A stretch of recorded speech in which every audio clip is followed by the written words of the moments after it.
Hey everyone, it's Scott Monker with Scott's RPG Reviews. Different type of review. I'm going to talk about a publisher and a service they offer on a website that I think is interesting and worthy of discussion. And it's Underground Oracle. This is a publishing house, for lack of a better phrase, that specializes in short adventures and short content for Cypher System. They published a number of items. If you go to DriveThruRPG, you can find their stuff. They've published 3 books of fantasy shorts, 3 books of sci-fi shorts. I think it's 2 of horror, might be 1 of horror, and a post-apocalyptic one. Their idea, and that's what they publish on DriveThruRPG. On their website, they also have characters and powers and other items as well that you can get to.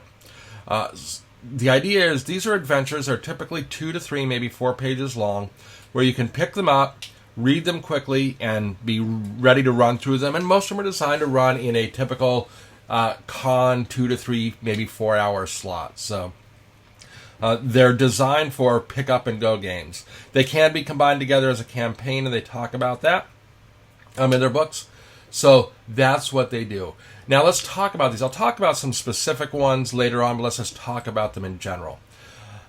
In general, I find these really interesting, really easy to understand, really easy to run with. I did have a couple of issues.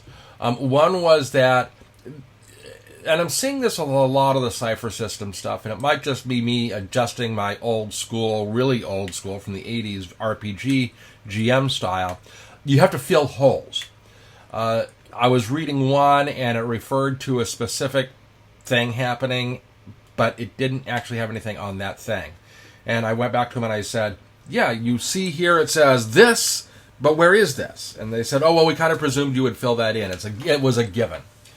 And I said, well, yeah, but it would have been nice if there had been at least a little information about that thing. So a lot of hole filling. By the way, I ran an OGOA, Old Gods of Appalachia event game earlier this weekend, and I saw exactly the same thing.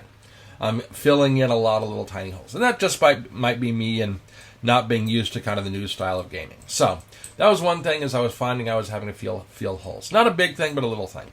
I think the bigger thing is, and I've talked to them about this as well, is there aren't any pre-gen characters in their books.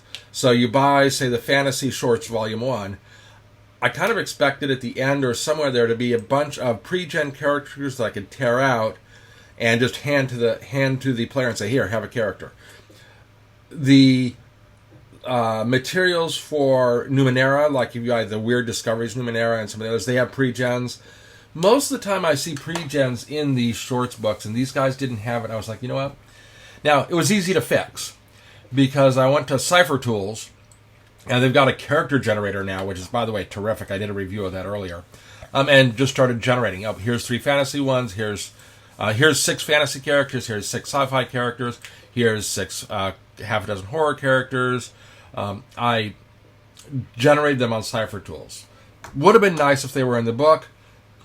So be prepared, if you buy one of these books, to turn around and generate those characters. I would not go through a character creation set for a Cypher short, because it'll take you an hour to generate characters for everybody. Then you play for 3 hours, like, wow, we spent a fourth of our time generating characters. Not a lot of fun, unless you like character creation.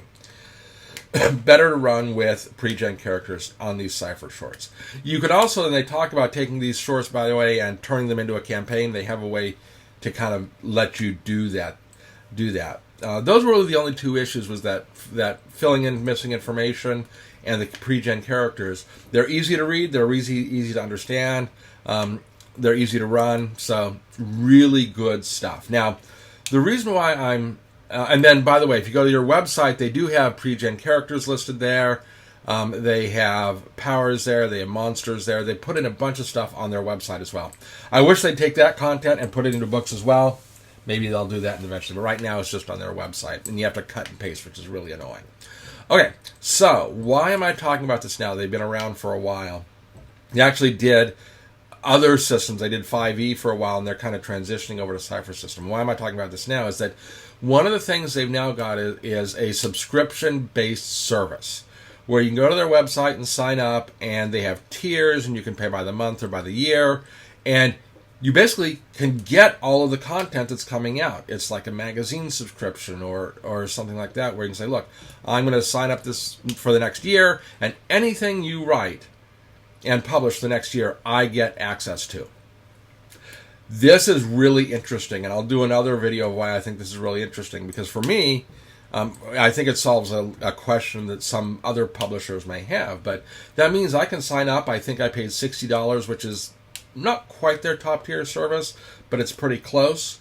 And anytime they publish one of these shorts books out, I get a code where I can get it for free, and I get access to their other content as well.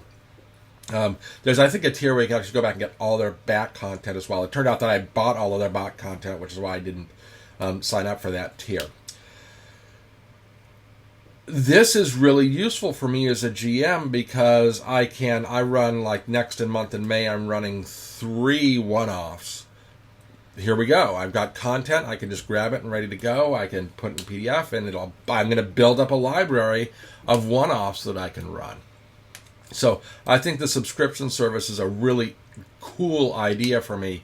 It also gives me ideas. It lets me see new stuff. I'll eventually, when their world comes out, they have it for download for some people now. I tend to wait till they're more fully fleshed out before I actually will download it and read it. I might run a campaign in their world, but I do think it's a neat thing, and I assume that part of their world will be to continue to expand on it as well. It's kind of a fantasy world, is the impression. But I really like this idea. Now, what would I suggest to you? I would go down to DriveThruRPG and buy one of these shorts books in your favorite genre, whether that be fantasy, sci-fi, horror, or post-apocalyptic. Buy one. And then I would turn around, read it, and say, look, is this stuff that works? And then make a decision. Do I want to subscribe to this service or not subscribe to this service? I really liked it. For me, for my style, it was really nice. If you're running a campaign, maybe not so much. Maybe, hard to say. But worth it. So, Underground Oracle, definitely worth checking them out. Go to DriveThruRPG, get some of their stuff there, make a decision whether you want to go to their website, and sign up for their subscription service. By the way, they also have an app for iPhones and Androids. It's really just nothing more than a mirror of their website, so useful, but I do most of the stuff on the website. So, that's it. Everyone have a good day, and we'll talk to you later.